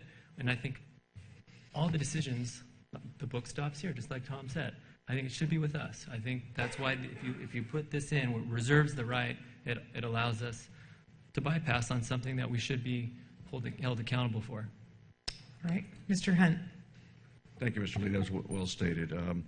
I would also like this, I'm going to ask two questions. One, with the concurrence, I don't know how you do it, nod your head, whatever, but when a challenge is filed, I would like to know from the superintendent that it has been filed in advance, just as a board member, so I can know it's about to go forward. I can begin, maybe I'll read the book, I don't know. I'll look into it. Tell me, Mr. Garcia, if this policy that you proposed was in place a month ago, or whatever, how would have the fault in our stars been proceeded? That the committee has made it would be a recommendation from the committee. So then what would happen according to your changes? If the book, or any book for that matter, would have been challenged the way that it was properly challenged by a parent, and it followed the appropriate procedures, then if you look at page 7 of your rules and regs. I don't think it. We don't have The- it, you know. You know, that was in our packet, Oh, and I that's not it. apologize. Okay, so let me let me read the proposed language for that. That the last step of that committee would be to prepare a written report, including a recommendation based on the committee's decision, and submit it to the superintendent or his/her designee, and subsequently to the complainant. From there, the superintendent or his/her designee shall submit the District Reconsideration Committee's recommendation to the Board of Education for final approval or disapproval. Not that we reserve the right for final approval or disapproval. Okay, great. Good. Okay. Thank you. So this doesn't make sense.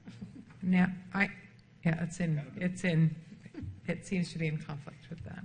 Okay, so I have a couple questions for you. Did I hear in some of our discussions prior to this, in our last discussion, that there is no other board that in your research that has this authority, that every school board and even CSBA recommends a committee make this type of decision?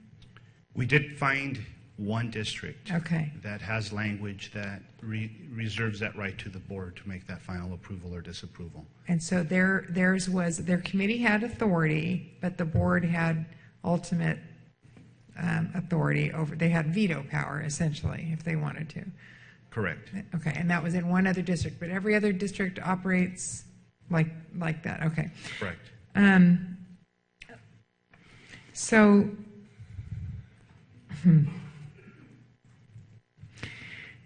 my concern is, I don't know that I have a problem with the committee having the authority to make the decision, as you know, as long as there is some recourse at some point. That's why I kind of would be comfortable leaving it with the committee having the authority if there were some way to bring it back for reconsideration. As the policy stands now, with no revisions, but the policy that we went through in the past few months, if a parent really disagrees with that or a board member disagrees with the decision, my understanding is there is no reserve the right clause. Is that correct?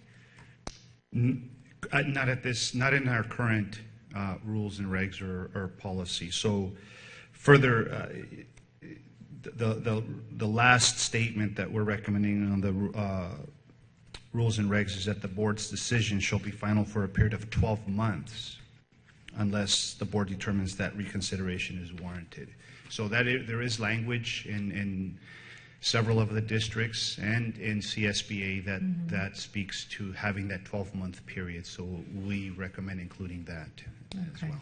So that's what I'm going to put out to my board members is I'm a little uncomfortable with that committee has the final authority. So I don't know how we word it. If you want to give it to them in an advisory capacity where we have the ultimate say, doesn't sound like there's a lot of models out there like that. Or if we want to do it in a way where we can bring it back up and we have the right to, in some process, through superintendent, to revisit the decision, or that there's some, what is the word you use when somebody is, an appeals process, if there's an appeal process identified. Because I do think, as many of us in this last case, we were very surprised to hear, the first we heard from the public was after the decision, and then there was nothing we could do about it after that. That's why we're in the process we're in tonight. So that is the concern that I have. Okay, we have a few more comments. You're not off the hook yet, Mr. Garcia. No problem. Mrs. Alavi. To your point, an appeals process that would go back to the same committee would not help us. No. So you're talking still about the board having the final decision in an appeals process. So there's no difference. They're going to make a recommendation. We're going to take their recommendation and make a decision. Okay. So I'm good with that. Mr. Hunt? I think Ms. Alavi just solved my problem. But so, because whether or not, let's just say that on this particular challenge, that the committee had not agreed with the parent, I want to be sure the parent has the right to come to the board which they do, I guess, in the 3 minutes, because it would be on the agenda, so they would have time. I'm just hearing myself out here. So they would be able to appeal the committees. They would be able to state their case, but it should end up with us. I don't care what other boards do. I think probably a lot of them have been hiding behind the skirts of some committee for a long time. So we all have run. That sexual harassment training. Well, it was a sexist comment. I guarantee you, if we all looked at our campaign flyers, the word "I support accountability" is in there. And so I support accountability. I'll stand up for what I said. We should be accountable. And because I want a committee that has a librarian on it that is saying what the California Department of Ed, because as we know, this book was not recommended by the California Department of Ed to even be in middle schools, and we wouldn't be here talking about it, though it's a good thing we are because it causes the committee. Maybe the audience doesn't know, but Mrs. Cloud enlightened us tonight that the last time we had a challenge was 10 years ago. So this isn't like it's coming up every week. But changing times with young people having access to a lot of different media, obviously books are changing somewhat too. So thank you for your work. I look forward to seeing the final result. Thank you. Mrs. Cloud? I would just say to your point, that's one of I think, I know it's at a disadvantage, but the rules and regulations,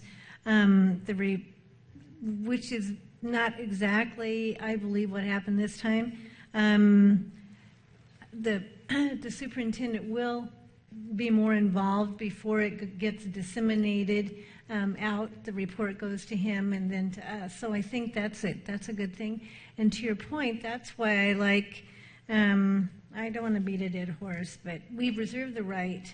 That really is where the appeals process, if there's an appeal, we've reserved the right to review that. And if there's really kind of pro forma kind of stuff, it just goes on.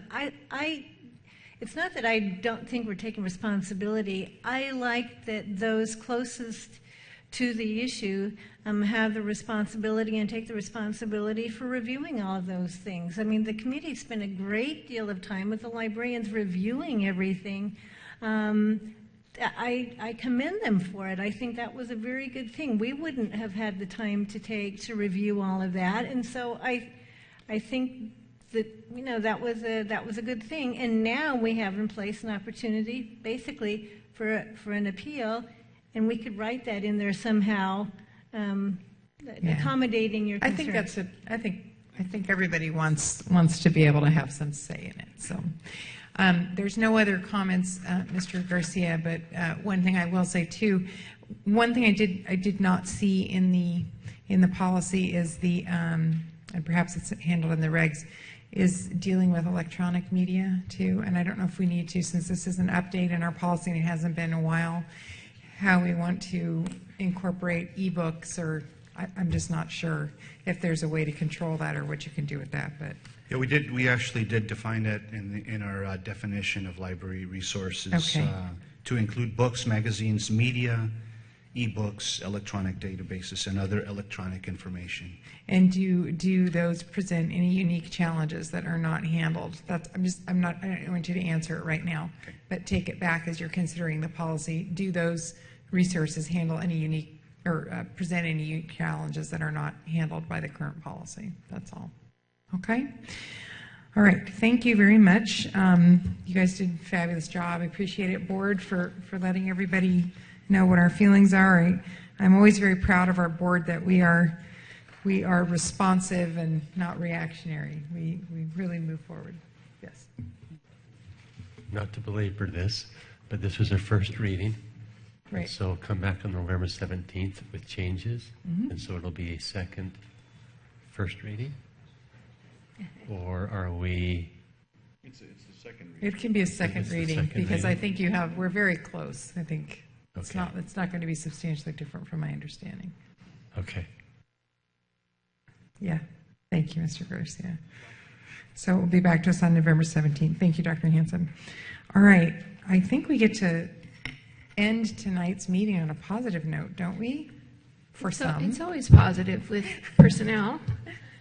I'm here today for approval of substitute teachers' employee salaries. I'd like to just give you a brief history of the certificated substitute employee salaries.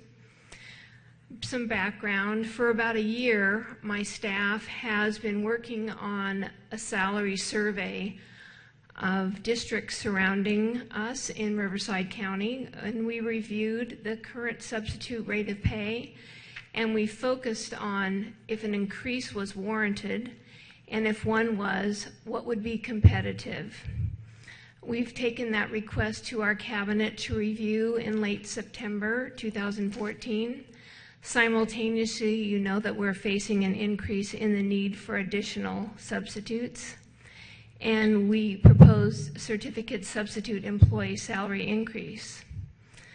As you can see, current substitute rates for surrounding districts, I have highlighted Riverside. Currently, we are 100 for our daily rate and 100 for our long-term rate. Before I go to the next page, I'll just tell you that we are proposing for Riverside Unified a 20% increase to 120 daily and 140 long-term. So if you look at this daily rate, at many of the districts are 100, 125. If you look at surrounding districts, we have many of our substitutes that are on 5 different databases. They get called 5. A funny story, Michelle Cortez, our personnel administrator who's been working hard, calls a sub and asks why she left a site. It's because she got a call from another district and they pay more. So the substitute actually showed up at our site, took the position, and then got a call. So we really want to make sure that we are competitive. So there's a need to hire qualified substitute teachers for every classroom, and so to be competitive, we're recommending that the rate be raised 20%. We haven't had a raise for a long time for the subs, and it will be 100%, $120 daily and 140 long-term. Thank you, Mrs. Mills. Mrs. Cloud? I just have a procedural question. As you probably know, my daughter is a substitute, and I don't know, I mean, this doesn't just benefit her, it benefits all the subs, but I'm not sure if I need to recuse myself. I would. I would. I probably would Yeah. if your daughter, is she subbing for our district? Yeah. I would, just to be on the safe side. Yeah. Yeah. Thank you. Mrs. Alabi? First of all, can you tell me exactly what a long-term sub is? A long-term sub is... How many days what is it before they become a long-term sub? 20 days, past 20 days. Past 20 days, okay. A long-term for special ed is 20 days, and for regular general ed, depending upon the assignment, it can be 30. 30 days, okay, that's fine. I just wasn't sure in my head what that actually constituted. I'm going to go ahead and make a motion that we approve this raise and that we not hire that substitute back who Michelle spoke to. That's part of her motion. I know, isn't that just a crazy story? Can we do that? True. Well, we're desperate. We don't want to give up people that do a good job. Not that desperate. Mr. Lee, hold that, please, Mrs. Alabi. So we have a motion. Mr. Lee? I'll second that. I have a comment too. Was there any discussion regarding, I know we have also a shortage of bilingual teachers, especially at our DLI sites. It's really concerning to me if we have an English-speaking teacher in a kindergarten DLI classroom where they're supposed to be speaking 90% Spanish. So encouraging, presenting some incentive to encourage more bilingual teachers to work for us rather than somebody else. Yes, we had a discussion about making sure that they are signed up as bilingual teachers, but yeah, go ahead. Michelle's working on that.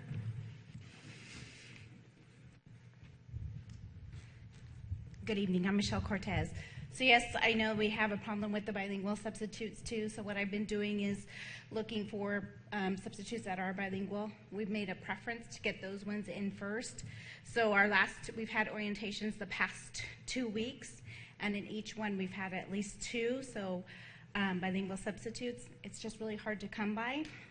So what we're doing too is we're compiling a list of all teachers that, whether they speak Spanish or have a bilingual credential, but that they're fluent. And so when I'm doing my substitute training, I'm also making sure that they know that they had to be fluent as far as reading, speaking, writing in Spanish in order to check the bilingual box to be able to do that. So we are working towards that. It's just Spanish-speaking people that are truly fluent is sometimes hard to come by, but we're actually, I'm looking for specifically for those people, and so we are hiring more every day. And I think that's great. Thank you for doing that. Because you do want to make sure that the bilingual person is actually communicating effectively in that other language. But I'm curious if other districts are doing the same thing. So we're all competing for that same very small pool of people. So just trying to do everything we can to make sure that RUSD is their first choice. So I'm glad you guys thought about that. But maybe if we continue, if this happens to be continually an issue with at least with bilingual, then maybe revisit that issue and consider some type of incentive. So that's it. Good idea. Thank you. Thank you, Mr. Lee. Mr. Hunt. Thank you, Mr. Lee, for that point. That's what I want to ask about. What's a qualified substitute? What is a qualified substitute? One that has, well, we'd like them to have a teaching credential that they actually have taught. They've passed the CBEST, and they're ready to teach. You would like that, or you require that? We require that. Okay. What about credential? Have you thought about paying any extra, because these people that Mr. Lee was just talking about are science teachers? Did that spark something for Valley to come up? These people are rare, and I want to be competitive. And so go ahead, Kylie. Mr. Barrow. Could you repeat, Mr. Hunt, the Well, question? I want to know, Mills. did you consider that that ones with special credentials, to attract them, that we would pay an incentive? Yes, actually, it says long-term. That is incorporated, but Mr. Fine did address with me that it didn't say. So the long-term is also for the credentialed, and so it will probably need to bring back again, because based on this, the information is long-term along with the credentialed. So your credentialed subs would be getting paid the $140 a day, not just the full credential. Okay. That is if they're short-term? No. Yes, excuse me. Yes, if they're short-term, not just long-term. Mm-hmm. Okay, so short-term, the credentialed, it's 140. Correct. Okay, so I don't think that's. Did you understand that in the motion? Is that acceptable in your motion? Yes. So we had. Yes. I didn't see that, so I just. No, you're correct. I didn't see that either, but that makes sense. Thank you for clarifying that. Sure. Okay, so we have a motion and a second, and I have to say this is very timely with the comments we've been getting on our on our sub. So I'm glad you actually had been doing the work on this for the past year. So I appreciate you bringing that forward to us. We like to offer solutions. So we have a motion and a second to approve increases in substitute teacher pay. Please vote, and please note that Mrs. Cloud is abstaining from the vote because of a conflict of interest with her daughter's employment with the district. All right, that motion carries. Thank you. Please come back up. Join the fold, Mrs. Cloud.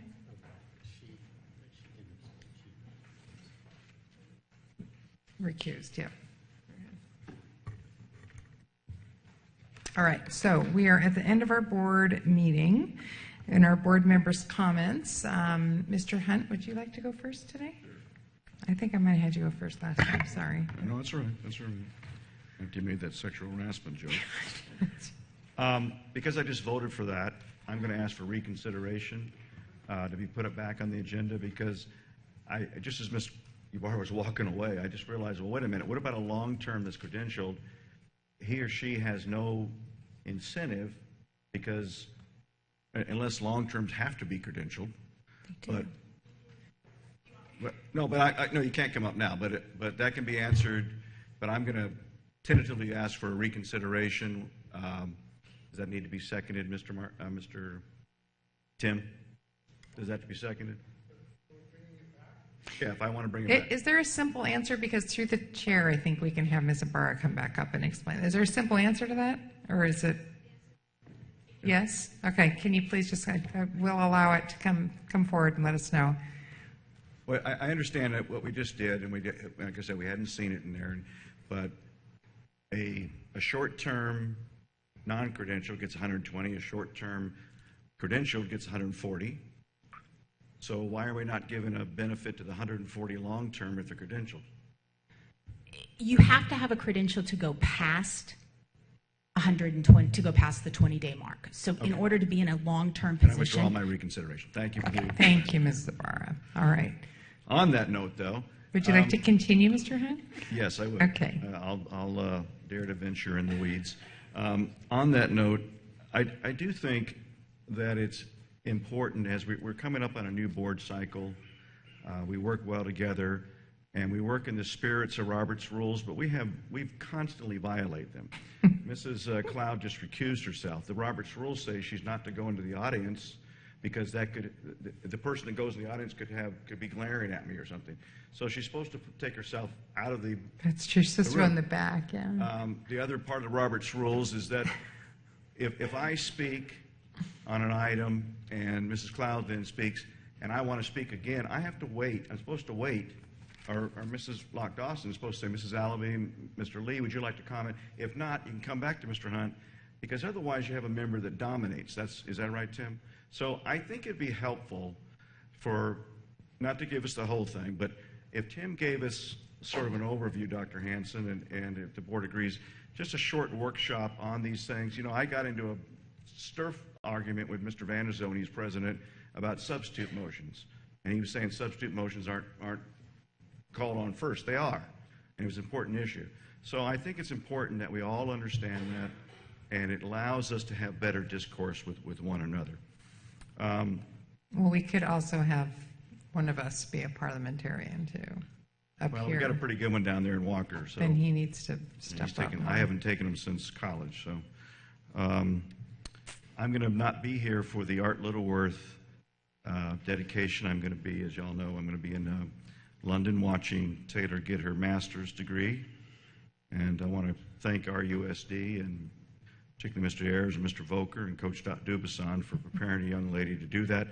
And it's Dad's pride, but it should be your pride too. She finished first in her class of over 200. But I think it's so important, and I'm so glad we are, and thank you, Mrs. Cloud and Mrs. Allaby, for arranging this.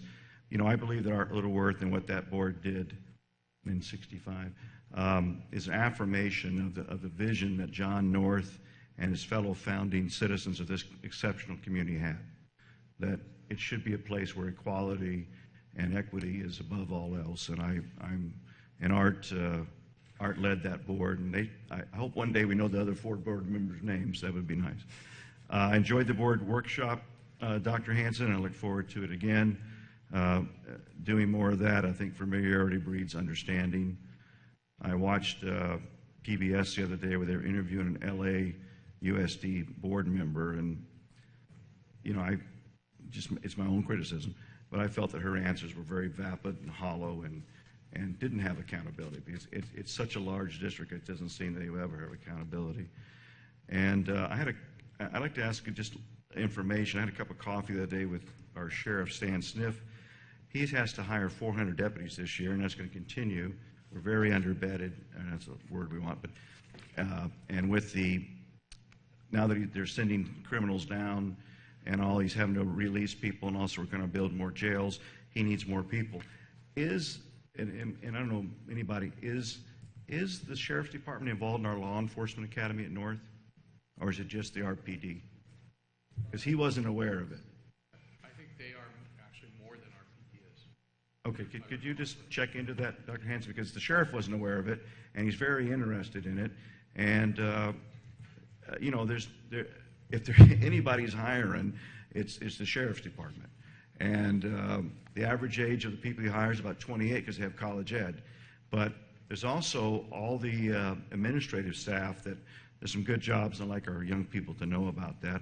Tomorrow's election day. I don't think the earth will crack open between who's elected between Torkelson and Marshall Tuck, but I think, as Dan Walters pointed out to us last Monday night, that California Ed, other than the entitlements, is the biggest part of the California budget. I think you might have seen in the paper today, they endorsed Tuck, but their point was that triple the expense has been expended on on this race than was on the governor's race. Now, I understand that because I can't remember the name of the Republican running, and I should know that, but it just shows, and in fact, the Republican that is, what's his name? Thank you. If you've seen his long commercial that he's trying to reach out to, it's about education. He's not talking about bullet trains. Oh, you talk a little bit about bullet trains and all, but he's talking. The long commercial is the expensive one. It's in the closing loop and all. And obviously, believe me, those guys don't talk about anything if the polls don't show it. So it is an important work we do, and we do it because we have a cooperative and collaborative staff, and I appreciate that, and all of you. Thank you. Thank you, Mr. Hunt. Mr. Lee? Okay. Thank you. Mrs. Cloud? I have a couple of thanks. First is to Kathy, as she's chaired the committee on Art Littleworth, and she's done a really bang-up job. She's put a lot of work into it. She's brought people together, and the staff has done a great job. And we had a meeting this morning, and I think you'll be happy and surprised at how well it's run. I mean, it really is going to look good. So I especially want to thank Kathy. The other thing is I missed it last week, and after I got home I thought about it, but as we all know, Mrs. Bredis is retiring, and I just want to thank you, and I'm sure the board feels the same way I do. Thank you for your years of service. You have been a true RUSD employee, from teacher to principal to cabinet member, and we wish you well as you continue on into retirement. Thank you for your service. And I also had the opportunity with Mr. Fine to go to the CSBA convened meeting on the LCAP last Wednesday. And it was very interesting because, you know, I usually don't have great hope for meetings and collaboratives like that. And usually I'm not disappointed. But I have to say that it had like a group of about 25 people from different districts and county offices, large and small. Santa Ana wasn't there, by the way, just saying. But Long Beach, San Francisco, there was some large urban districts, in Butte County and some smaller districts, and it was really interesting to me. It was school board members, superintendents, you know, other staff members, the differences in the needs and how they went about forming the LCAP and the LCFF issues. And it just makes you realize that whether it's Tucker Torlakson, this is a big state with a lot of very different needs, and one size doesn't fit all. Some of the districts had trouble finding people out in like in Butte County, getting people together to comment on the LCAP process. Some had a lot of groups that had very definite ideas about how to spend the money and formulate the districts. So we really were blessed truly in how our LCAP proceeded. And we actually, in several of the groups I know Mr. Fine and I were in, actually asked about what Riverside did. We are held in a high degree of respect in the state, and I attribute that to our staff and our former superintendent, who really raised the level of knowledge about what Riverside is doing. And I know that Dr. Hansen is continuing, and we were there. I actually got to know the former superintendent a little bit better. Corona Norco was there as well. So it's a commitment of a meeting quarterly. And I just have to thank publicly, especially Mr. Fine and Dr. Hansen, for, you know, letting us go forward, and for all the hard work that our staff has done. And my final note is, I was cleaning my desk, which is probably something I should do more often than I do, but I got the CSBA magazine. I was looking at it, and I know that I commented on this before, but it's worth re-commenting on. It's about the Fordham study. These are what effective boards do. School board leadership does matter, according to a report by the Thomas Fordham Institute that was published in March. And these are the 4 key findings.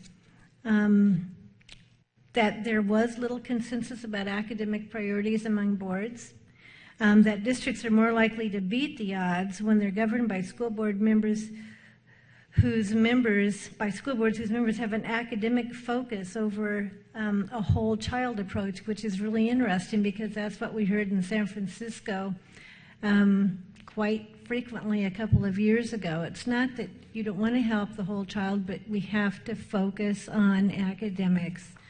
The other interesting things were that school board members are influenced by their political ideologies and professional backgrounds, most especially in how well informed they are.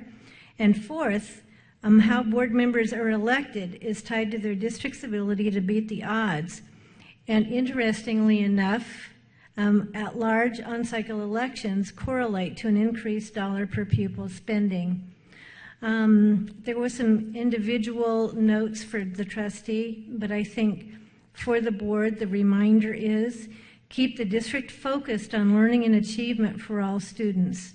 Advocate for integrated leadership.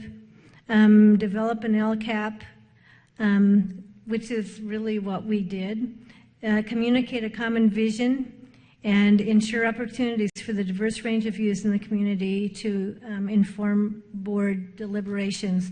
So I think in many of those things we get probably a fairly high score, other things maybe not so much, but I just want to remind us, whatever is going on in the education community, from Washington to Sacramento to Riverside, we need to focus on academic performance, which is our #1 goal. Thank you. Thank you, Mrs. Cloud. Mrs. Alvey? Thank you. A couple of shout outs. First of all, whoever worked on this substitute teacher handbook, good work. I love it. I would like to know whether or not our current substitutes get it as well as the incoming ones. So we sent them out to everyone who's currently, even our old substitutes get this? Yeah. Okay, well, because I wonder if some of them need this, but I totally like it, and I really like the way the substitute training is going, so good work on that. Ramona High School, I had a chance to look at their club information from finally picked up this from our student representative, and I hope everybody's doing this. It's a really nice compendium of all the activity and clubs that the kids can get involved in, so real handy. So pass that on to Ramona. I think that's great, and maybe all schools should do that if they haven't. And my final point, some of you may be unaware that the Riverside Development Committee is recommending that along Merrill Avenue, between the America's Tire Store and the VIP nightclub, which was commercial, is now they are recommending rezoning this. And they're recommending rezoning it to high-density multifamily apartments. I don't know what you personally think about this, but this is going to be very bad along the railroad tracks there, and it's going to be very impactful to our schools and the way Pachapa works. I think that perhaps we need to weigh in on this as a district, and I think maybe put our weight behind this, because keeping it commercial would be much more of an advantage than this high-density apartment structure. So I will put that up to you as to how to handle that. I'm not sure, but I think that we should have some district representation when it goes before the city council. When is that? What's that? Is it going for a committee first? It did go to committee. So when's it going for city council? I don't know the schedule yet, but it'll be soon. It'll be in the next couple weeks. Can you let us know, Mrs. Alvey, via Dr. Hanson, please? Yes, I would really appreciate that. And perhaps we can just ask Dr. Hanson to either appear or have one of his staff go, and maybe perhaps one of us. I think it's really important that we as a school district weigh in on it. And not only that, we understand more than anyone the impact that having our school right next to a railroad track, what happened with that with Old Hawthorne. And we can speak to the idea of families living within feet of that railroad. We need to show them the videos that we Yeah. saw tonight. So, thank you. All right. Thanks, Mrs. Alvey, for bringing that up. Mr. Hunt had another comment he just wanted to get in. Thank you, and I apologize. Dr. Hanson, I know you mentioned that the report card had been approved, and last time it came here, Mr. Lee and I particularly, and Mrs. Alvey too, had some real concerns about it, and now I haven't seen it since it was done. Mr. Lee talked about there was information on it that parents aren't going to read. You know, my neighbor up the street, she got her doctorate the other day, and we had a party, and her focus was on Latino education and responsive parents. And I had a chance to chat with her about it, and she made the observation that Mr. Lee had made that particularly Latino parents just throw away the paper they get. They don't understand it. They don't know how to read it sometimes. They respond best to phone calls. I'm sure we can't really do that for their report cards, but I want to see the report card. It's already gone out, but we saw the beginnings of it. We made comments, and then I'm a little concerned we haven't seen it since. So I would appreciate that, and thank you, Mrs. Alvey, for bringing that up. I would ask that Dr. Hanson would poll us, because it's on the agenda now, so we don't have it, and if there's a consensus that that he send a very strong letter, and whatever we need to do, send Mike down there to growl, whatever, because we cannot, that was not, our school was not designed for high density to be there. That's always been commercial, going back to I caught the train for Santa's Village, or for the, that time up there. So that goes back a long ways. I think it was 20. So you need to look at that. Thank you very much for bringing that up. Thank you, Mr. Hunt. Just very briefly, I just want to say I'm, again, very proud to be part of a governing body and a district and a community of employees that is incredibly professional, and in a number of decisions we've had over the past few weeks and discussions we've had have been productive. And it just goes to show that in our community here, again, we are responsive, we are not reactive, and I think that is so valued, and it's not a very sexy thing to say in politics now, but we do think things through, we discuss them, and I'm just very proud to be part of a body that does that. So, and I appreciate the staff work that goes into that as well.